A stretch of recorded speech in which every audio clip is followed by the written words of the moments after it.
Welcome to It Was Almost Real, the Pro Wrestling History Podcast, episode number 6.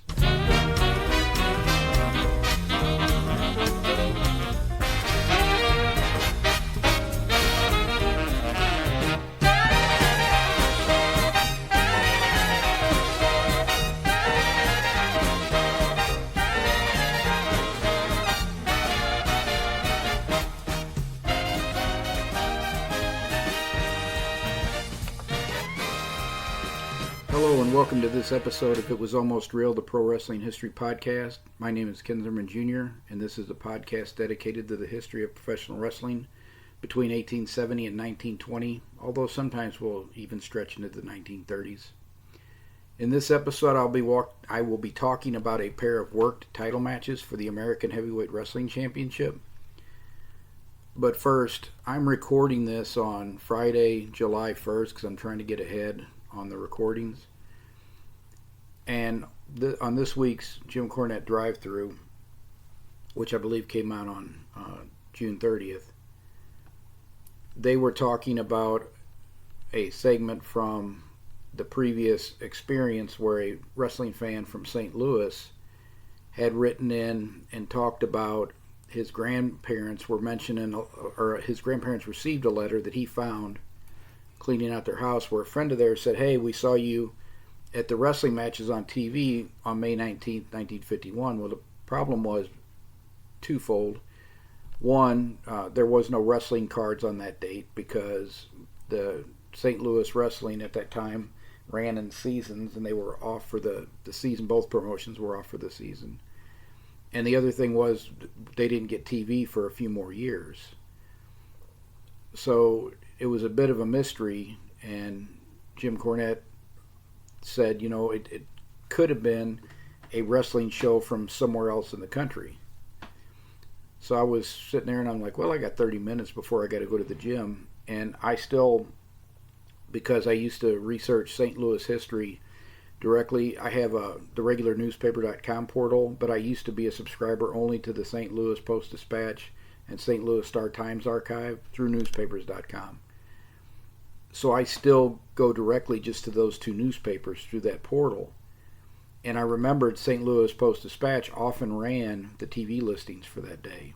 So I went and looked it up quickly, and sure enough, there was a card from the Marigold Arena in Chicago. And that's a 4 or 5 hour trip from St. Louis to Chicago. And in the 1950s, that would have been a popular destination because cross-country travel wasn't as widespread as it is today. So we're pretty sure the mystery is solved, and Jim Cornette and Brian Last were nice enough to acknowledge me finding that for them for the show, so I appreciate that. I listen to both the drive-thru and the experience every week. I find them very entertaining, and I think it is the best pro wrestling history podcasts out there. They cover modern stuff, they cover prior events as well, and Jim is a fantastic historian. He's forgotten more than most people will know, but Brian Last is not shabby either and is a good host. So I know some people won't listen to Jim Cornette because they don't like his views on modern wrestling, but you don't have to agree with everything everybody says, but he says it in a very entertaining way, and there is some credence, well, there's quite a bit of credence at times to some of those criticisms, and he takes, I think, more criticism from AEW fans than WWE fans, because the WWE product is boring and juvenile. The pay-per-views are a little bit better than the shows, and then with AEW, it's a mixed bag. You get really good segments and you get other segments that aren't as good. But I think that will improve with time. Tony Khan was a very inexperienced pro wrestling executive, like no experience, when he started AEW. And it'll just take time. It has gotten better, and I root for them because I would like to see a competitor to help make the WWE product better. So I recommend the podcast. If you can't listen to them because you don't want to hear criticism, I get it, but I like the shows. So this episode's main content, it's easy for me to say today. I don't know why I'm tripping over all these words. But the main content for today's show is a pair of worked matches in 1906 between the American Heavyweight Wrestling Champion Frank Gotch and a very skilled but very small wrestler by the name of Fred Beal. If Fred Beal had been bigger, he would have probably been one of the top wrestlers, along with Gotch and Tom Jenkins and George Hackenschmidt, in the first decade or so of the 20th century. But his lack of size often hampered him in matches with world-class wrestlers. He wrestled a lot of legitimate contests. He also worked matches as well. So although Beal was powerfully built, and in the show notes at KenZimmermanJr.com, episode 6, I'll have a picture of Beal in there. You can see he had a bodybuilder's physique, but he was very generously listed at 5'6". I think it's probably closer to 5'3", 5'4".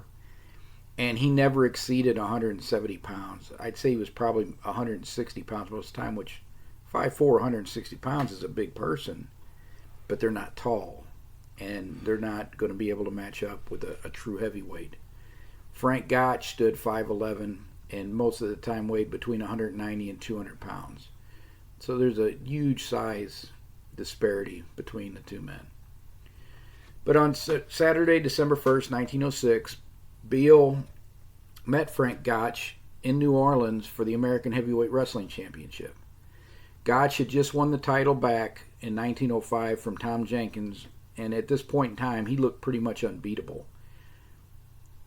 He was getting so dominant that it was getting hard to get fans to come out to watch the matches, because unless they just wanted to see the greatness of Gotch, they just figured they were going to come out and see somebody get squashed. So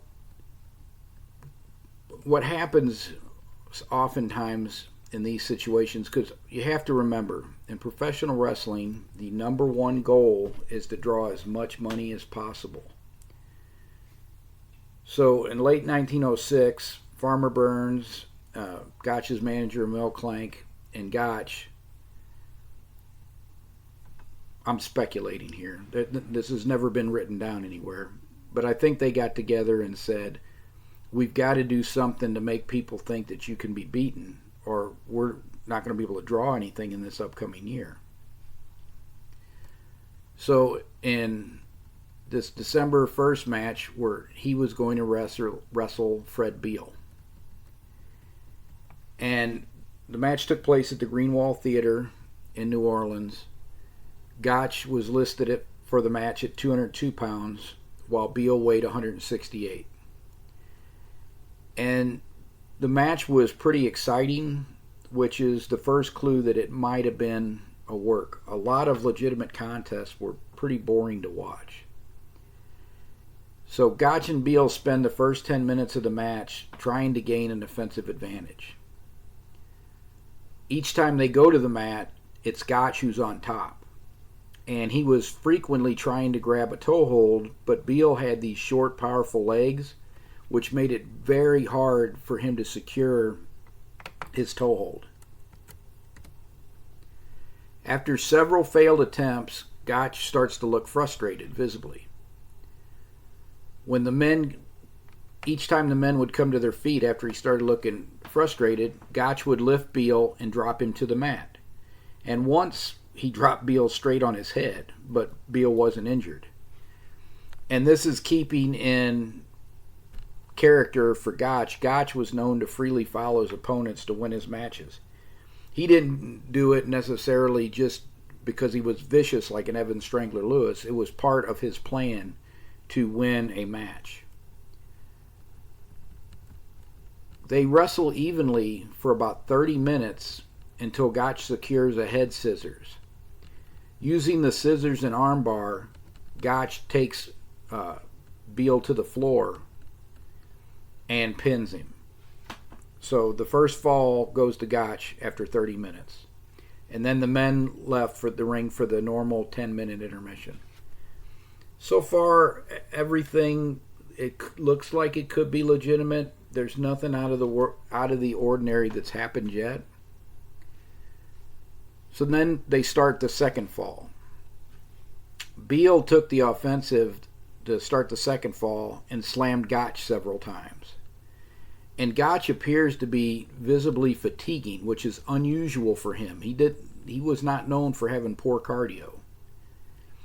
Beal picks Gotch up again, but stumbles, and both men fall off the mat onto the hard floor. Gotch hits heavily around the head area. Beal himself was not seriously hurt, and he quickly turns Gotch over for the second fall. Light heavyweight wrestler Charlie Olson, who served as the referee for this match, tapped Beal on his back, indicating Beal took the second fall. I'm not quite sure why they didn't stop the match for a second when they fell out. So, Gotch, in his autobiography, which came out 7 or 8 years after this match, claimed he struck his head on a ring post. But they weren't in a ring for this match. So back in this era, prior to the 1920s, in the 1920s, from then on, matches almost always occurred in a wrestling ring. But in the 1900s, matches rarely occurred in a ring. They occurred on mats that would be put on a stage area, elevated so the fans could see. Rings were unusual. Rings like a boxing ring didn't start getting used until the 19-teens, and then it wasn't widespread until 1920s. Well, the problem is this match didn't take place in a ring. So if he hit his head and there were stanchions around the mat, he could have struck one of those, but none of the newspaper coverage talks about that. They talk about him striking his head heavily on the floor. Now, Gotch could have forgotten in the ensuing years. Wrestlers don't always have the best memories. But whatever happened, he struck his head hard outside of the ring area. Why the referee would allow Beal just to flip him over and pin him. He had to have flipped him back into the ring, but I don't know why he would do that without checking on Gotch. Because the rules are a little fuzzy there when something like that happens. After Gotch appears to strike his head and Beal pins the unconscious Gotch, Gotch remains on the mat, and two New Orleans police officers who were providing security for the event had to help carry Gotch back to the dressing room for the second intermission. Gotch was given 20 minutes to recover from hitting his head, but it wasn't enough, as the police officers had to help him back to the ring. As soon as the match was restarted, Beal picks up Gotch, drops him to the mat, and pins him in 50 seconds. So Fred Beal is now the new American Heavyweight Wrestling Champion. I was suspicious of this match from the first time I read the accounts in the newspaper, and then reading the account in Gotch's autobiography. It all seemed fanciful. Gotch makes it sound like he ran headfirst into a ring post, and that's what knocked him silly. The newspapers clearly say it was because Beal stumbled while holding him up, and he fell and landed on his head awkwardly. And then the third thing that made me go, or made me think that this was a pair of worked matches, was Gotch already had a rematch scheduled 17 days later in Kansas City. Now, the fact that he lost the title to Beal probably paid off in the tickets, because the match in Kansas City drew 8,000 fans to the convention hall. The convention hall would hold up to 10,000, but it wasn't that usual to get that big a crowd. But Kansas City was a good town for wrestling. But 8,000 fans showed up. So if they were trying to get interest back in people coming to Gotch's matches, it seems to have worked. And Gotch, of course, when he got to Kansas City, claimed the loss was a fluke, while Beal said he was going to beat Gotch decisively this time, and there would be no doubt about who was the best. The Kansas City crowd strongly supported Frank Gotch, but he wrestled defensively at first. Beal charged Gotch frequently, yet he was really ineffective. After about 10 minutes, Beal, either through impatience or because this was a work match, lunges at Gotch for the first time without securing a hold. Gotch just slipped it and dropped him to the mat and grabbed his crotch hold and half Nelson, which was his second favorite move. But Beal rolls around and gets away. As soon as he gets away, Beal jumps in for a headlock that he looks like he might actually use to get a takedown.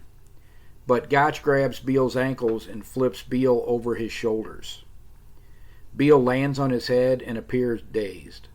Gotch pinned Beal then with the English crosshold at 19 minutes 16 seconds. And normally the intermissions were 10 to 20 minutes, but they had a boxing bout between the first and second falls of this match. So Beal had almost 13 minutes to recover.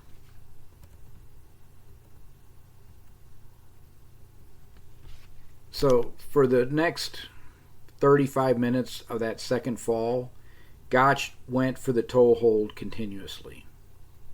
And Beal was able to push off of each attempt, but Gotch just kept grabbing for the toe hold.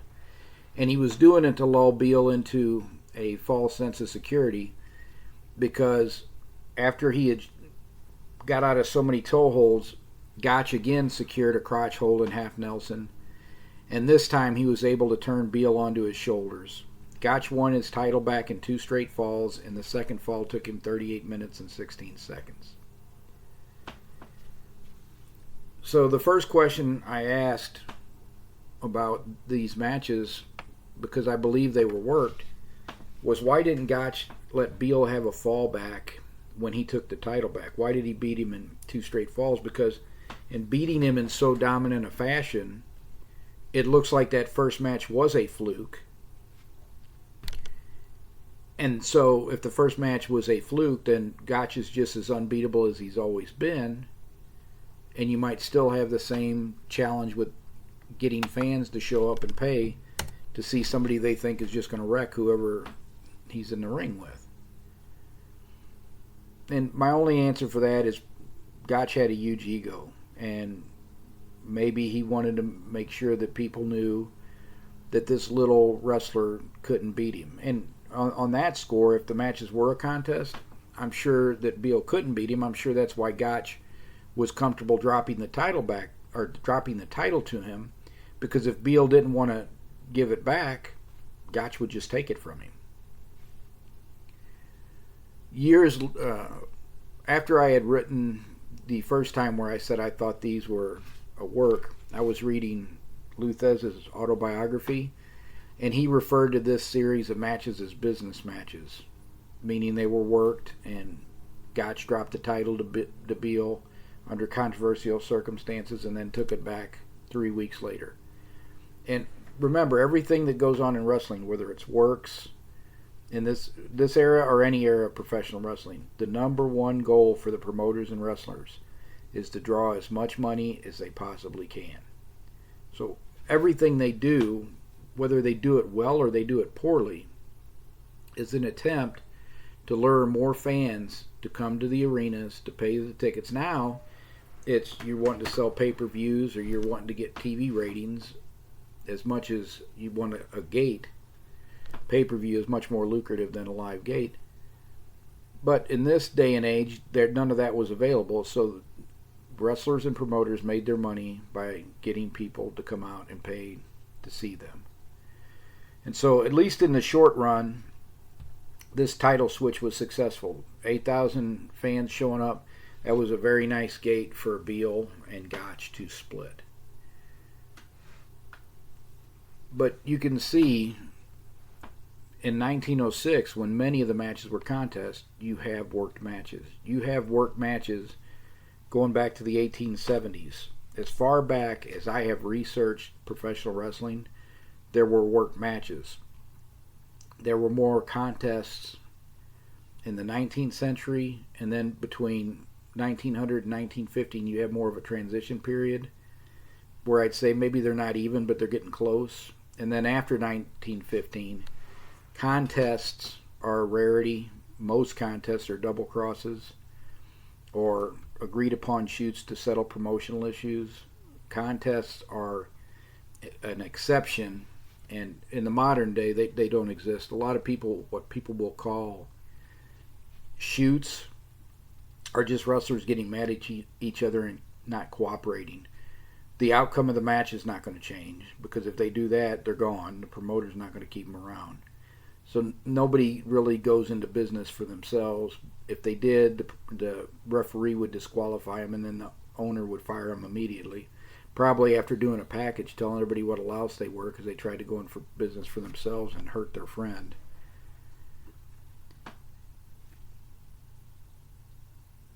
I think that I may have beaten this subject to death, but I just want, when you listen to it, the reason I call it "It Was Almost Real" is because there were always worked matches along with the contests in the legitimate era.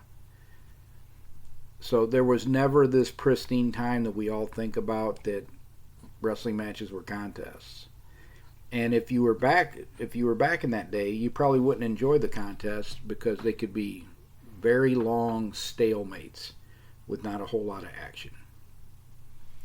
So before I close out the episode this week, I've been watching the old Mid-South shows on the Peacock Network, and I really like Mid-South wrestling as a whole, but I'm starting to see that there were holes in it at different times. So we got Mid-South right before they switched to UWF in '86 in St. Louis. I think that's when we got it in syndication. And I really liked the show. It reminded me of the first time I had seen the World Class shows in '82. But the problem, just like the World Class show, the quality of the promotion is uneven. It's not like it's great from '81 to '85. It was very good in some periods, particularly '84. Mid-South in '84 is really hard to beat. But then you have down periods at the end of '83. In '85, it's like they went from getting a combination of big guys and guys that could work back to we're going to be a big man territory. And the matches aren't as good. There was a great match between Ted DiBiase and Butch Reed I saw the other day, who had started in St. Louis as Bruce Reed. He had been a football player for the Central Missouri football team, and then he had maybe played a year or two, I think, as a bench player for the Kansas City Chiefs. But he was a big star in St. Louis, and I think that Bill Watts probably knew how to use Junkyard Dog, Hacksaw Jim Duggan, Hacksaw Butch Reed.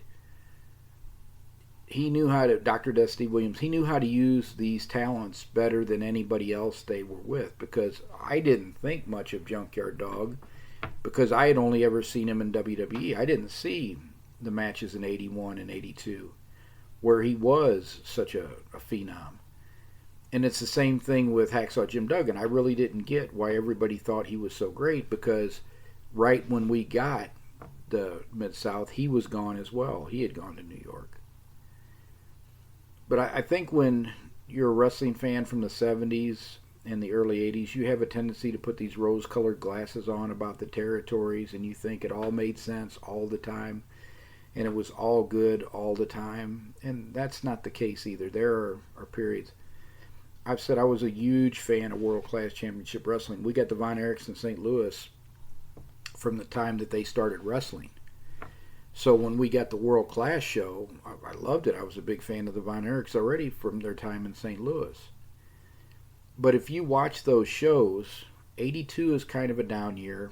Then the Freebirds get there, and Jimmy Garvin and Chris Adams and Iceman King Parsons, and it explodes. The Super Destroyers, you just got a lot of younger guys that can go, that are in that territory, and it's really good.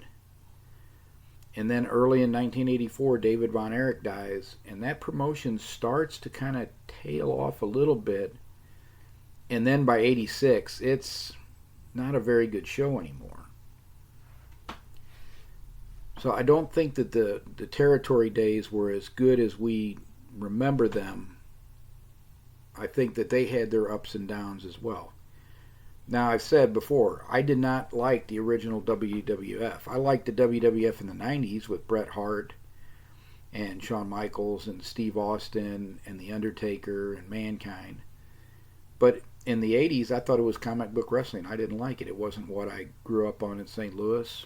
And I probably would have still hated it and never gave it a chance in the 90s if it wasn't for Primetime Wrestling, Bobby the Brain Heenan, and Gorilla Monsoon. So you can view the show notes for this episode at kenzimmermanjr.com, episode number 6. The next episode, which will be released on Monday, August 8th, I will discuss the first mass wrestler in the United States, the Mass Marvel, who saved the fall version of the 1915 New York International Wrestling Tournament. I first became aware of the Mass Marvel listening to Larry Matisick do commentary on Wrestling at the Chase in St. Louis, and I always wanted to research the Mass Marvel. And I was both fascinated and disappointed after doing so. So that'll be the next episode.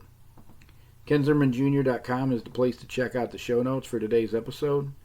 You can also see what I'm working on currently and a list of books I've written if you are interested in digging deeper into this era of professional wrestling. Thank you for listening today. I would also be grateful if you would rate this podcast on iTunes or wherever you listen to the show. That helps tremendously with keeping the podcast visible so people who have never heard of it can discover it. If you've already done this, thank you so much. And if you would like to comment on this episode or ask a question, please go to kenzimmermanjr.com, find the contact page at the top navigation, and drop me an email. I'd love to hear from you. Until next time, take care, everybody.